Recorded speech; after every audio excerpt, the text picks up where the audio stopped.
Hola, soy el doctor Irán Joaquín Arce Sánchez, médico especialista en radiología e imagen y neuroradiólogo intervencionista. En esta ocasión hablaremos sobre anatomía vascular del sistema nervioso central. Espero sea de su agrado. El cerebro representa el 2% de nuestra masa corporal. Sin embargo, a pesar de esto, va a recibir el 15% del gasto cardíaco. El flujo sanguíneo cerebral va a ser de aproximadamente 80 mililitros por cada 100 gramos por minuto en la sustancia gris y de aproximadamente 30 mililitros por cada 100 gramos por minuto en la sustancia blanca, haciendo esto un total de aproximadamente 750 a 900 mililitros por minuto. Existe un sistema de autorregulación cerebral, el cual va a mantener el flujo sanguíneo constante siempre y cuando exista una presión arterial media de entre 50 a 180 milímetros de mercurio.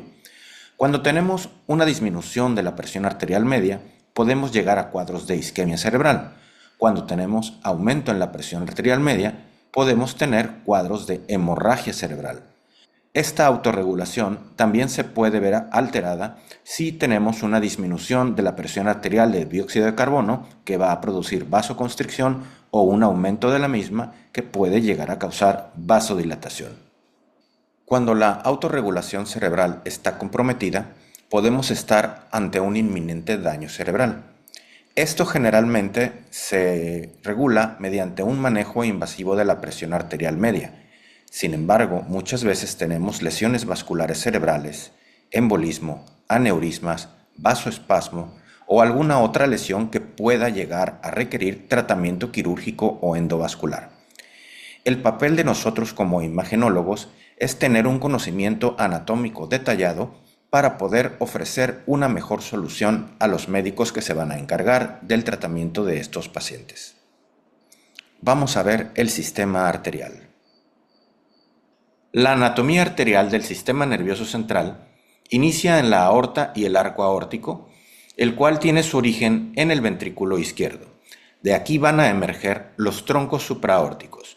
El primero es el tronco brachiocefálico, que va a dar origen a la carótida común interna derecha y a la subclavia derecha. Después tenemos el origen de la carótida común izquierda y por último tenemos el origen de la arteria subclavia izquierda. La arteria carótida común tiene un trayecto cefálico y se va a dividir en carótida interna y carótida externa aproximadamente en el segmento C3-C4. La carótida interna va a dar origen a los vasos que irrigarán la mayor parte del cerebro, a los cuales se les dará el nombre genérico de circulación anterior. Las arterias subclavias, por otro lado, darán origen a las arterias vertebrales, que van a irrigar al cerebro posterior, el cerebelo, el tallo cerebral y médula espinal. A estos vasos se les va a dar un nombre común que es circulación posterior. La carótida interna emerge de la arteria carótida común y se va a dividir en diferentes segmentos de acuerdo a la clasificación de Boutillier. Tenemos el primer segmento, que es el segmento cervical o segmento C1, que está inmediatamente después de la bifurcación. Después tenemos el segmento petroso y el segmento lacerum o segmentos C2 y C3, a los cuales en lo general se le dará el nombre común de porción petrosa. Este segmento va a pasar a través justamente de la porción petrosa del hueso temporal. Después tenemos el segmento C4 o segmento cavernoso, el cual va a pasar lateral al seno cavernoso. Después tendremos el segmento C5 o segmento clinoideo, que pasará lateral a las apófisis clinoides de la silla turca. Posteriormente tenemos el segmento oftálmico, que estará inmediatamente después del origen de la arteria oftálmica, el cual va a seguir hasta el segmento C7, el cual será el segmento comunicante y coroideo, que estará hasta el origen de la arteria comunicante posterior.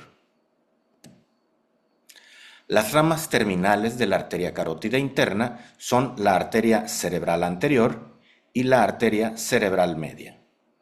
El círculo arterial cerebral también llamado círculo o polígono de Willis, es un circuito vascular que va a conectar la circulación anterior con la circulación posterior y está conformado por los siguientes elementos.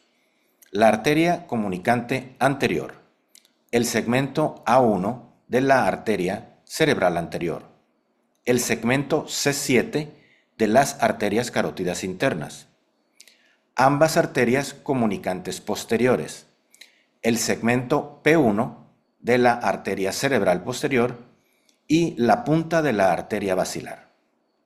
Es de hacer notar que no todos los pacientes cuentan con la totalidad de los elementos del círculo arterial cerebral. De hecho, solamente el 25% cuenta con la totalidad de los elementos. La arteria cerebral anterior cuenta con 5 segmentos.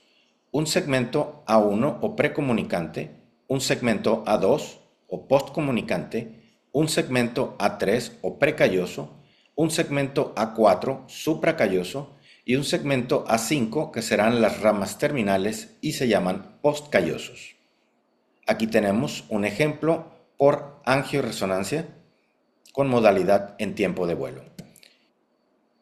Y aquí tenemos señalados los 4 primeros segmentos de la arteria cerebral anterior. El segmento A1 desde su origen hasta la arteria comunicante anterior. El segmento A2 desde la arteria comunicante anterior hasta la arteria calloso marginal por debajo de la rodilla del cuerpo calloso. El segmento A3 que va desde la arteria calloso marginal sobre la curva de la rodilla del cuerpo calloso hasta su superficie a menos de 5 centímetros posterior de la rodilla, y el segmento A4 o supracalloso que está a nivel del cuerpo calloso hasta una línea imaginaria a nivel de la sutura coronal. Tenemos diferentes ramas de la arteria cerebral anterior. No todas las ramas son constantes, sin embargo, las más importantes son la arteria comunicante anterior, que no es una rama propiamente dicha, sino un componente del círculo arterial cerebral. La arteria recurrente de Hefner, que es el vaso perforante más sobresaliente, corre a lo largo del tercio anterior de la sustancia blanca perforada hacia los núcleos grises y cápsula interna. Tenemos la arteria órbito-frontal medial, tenemos la arteria frontopolar, estas dos ramas del segmento A2, tenemos la arteria calloso marginal y la arteria pericallosa. La arteria cerebral media cuenta con 5 segmentos. Un segmento M1 o segmento esfenoidal, también llamado segmento horizontal. Tenemos un segmento M2 o insular, un segmento M3 u opercular, un segmento M4 o cortical, y tenemos múltiples segmentos terminales que en alguna literatura le llaman ramas terminales. Aquí tenemos un ejemplo de angioresonancia magnética vista desde una vista frontal, en donde estamos señalando el trayecto del segmento M1 o esfenoidal que va desde el origen de la arteria cerebral anterior hasta un ángulo de 90 grados en la superficie insular. Tenemos el segmento M2 que va desde la bifurcación del segmento M1 hasta la emergencia de los troncos en la cisura de Silvio, en donde va a iniciar el segmento opercular, que va desde la cisura de Silvio a través de la superficie opercular del lóbulo temporal y lóbulo frontal, y el segmento M4, que es el segmento más distal y se va a distribuir a lo largo de la convexidad del cerebro hasta la superficie superolateral y temporal del mismo.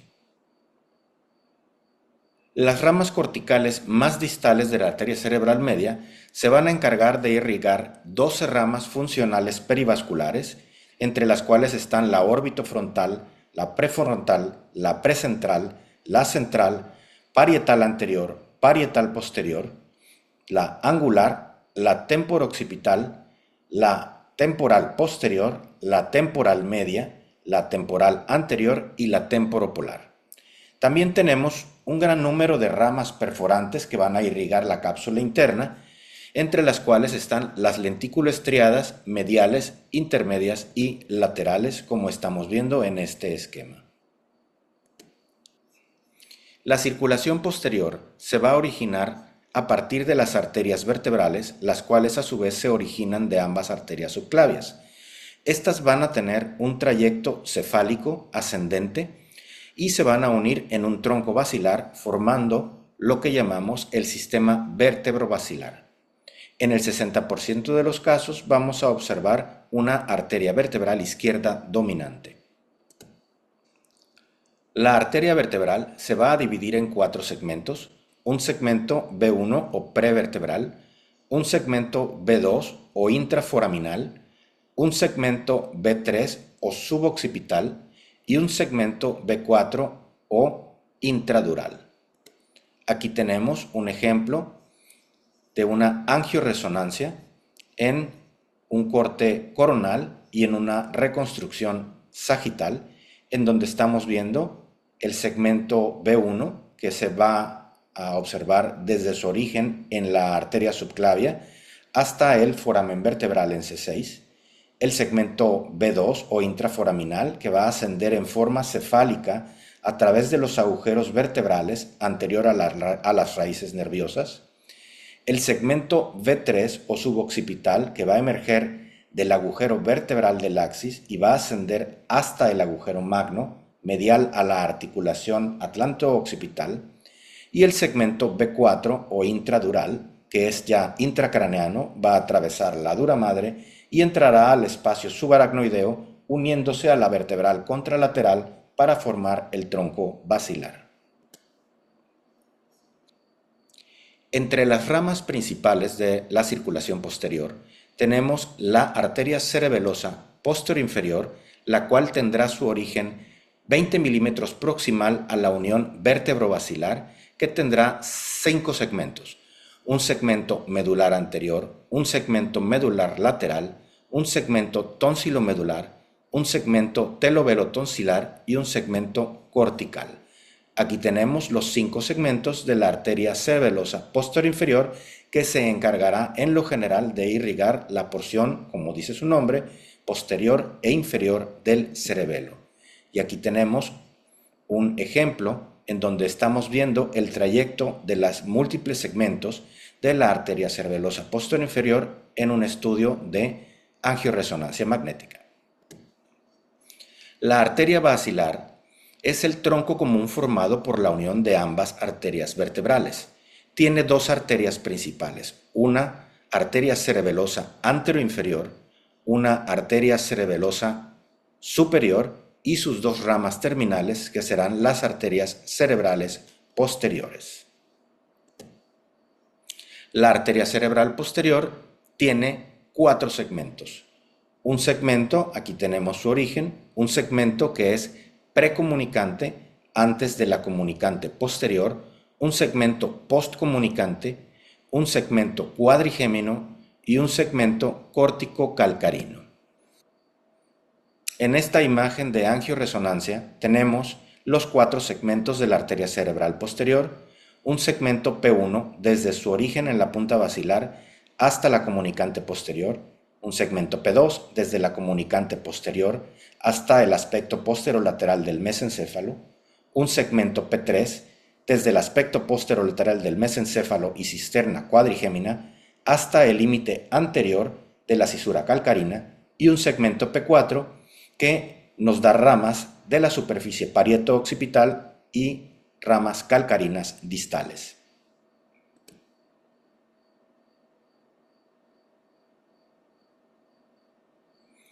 Ahora pasaremos a ver el sistema venoso. El sistema venoso del sistema nervioso central lo vamos a dividir en senos venosos durales, en venas superficiales y en venas profundas. Los senos venosos durales están conformados por el seno longitudinal superior, el cual va a recibir drenaje de las venas corticales meníngeas y diploicas y va a drenar hacia el seno transverso derecho predominantemente. Aquí tenemos una angiotomografía, tenemos señalado aquí el trayecto del seno longitudinal superior y vemos el drenaje hacia el seno transverso derecho.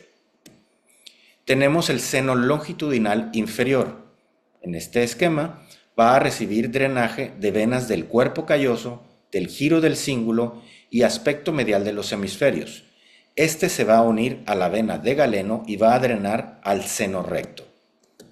En esta imagen de angiotomografía en una fase venosa podemos observar el seno longitudinal inferior y cómo tenemos el drenaje directamente hacia la vena de Galeno. El seno recto va a recibir drenaje del seno longitudinal inferior vía vena de Galeno. Los senos transversos van a drenar hacia los senos sigmoideos, los cuales a su vez se van a continuar con la vena yugular interna. En esta angiotomografía en fase venosa vemos señalado el seno recto, el cual va a recibir drenaje del seno longitudinal superior y vena de Galeno y va a drenar hacia los senos transversos, los cuales a su vez se continuarán con la vena yugular interna, como estamos viendo en esta otra imagen de reconstrucción de angiotomografía en fase venosa. El seno cavernoso va a recibir en forma anterior el drenaje de la vena oftálmica y seno esfenoparietal.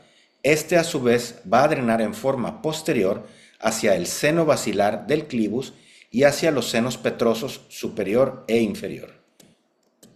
Aquí estamos viendo el seno cavernoso y estamos viendo parte del drenaje hacia el seno petroso superior. Los senos petrosos superior e inferior van a recibir drenaje, como ya lo comentamos, del seno cavernoso. El seno petroso superior va a drenar hacia el seno sigmoideo, mientras que el seno petroso inferior va a drenar directamente hacia la vena yugular interna. Las venas superficiales están conformadas principalmente por tres venas. Una vena cerebral media superficial o vena de Silvio, una vena anastomótica superior o vena de Trollard y una vena anastomótica inferior o vena de Lavée. La vena anastomótica superior o vena de Trollard se va a encargar de drenar la vena cerebral media hacia el seno longitudinal superior, mientras que la vena anastomótica inferior o de Lavée se va a encargar de drenar la vena cerebral media hacia los senos transversos y sigmoideos. El sistema venoso profundo está formado por dos venas cerebrales internas paramediales de trayecto posterior adyacentes al tercer ventrículo, dos venas basales de Rosenthal que corren a lo largo de la superficie medial del lóbulo temporal hacia la cisterna ambiens para drenar a la vena de Galeno, y la vena de Galeno que va a cruzar hacia atrás y hacia arriba, el cual se va a unir con el seno longitudinal inferior para formar el seno recto. Espero que esta sesión de neuroanatomía vascular haya sido de su agrado y utilidad. No me queda más que agradecerles y les dejo mi correo electrónico de contacto por cualquier duda que pueda surgir. Muchas gracias.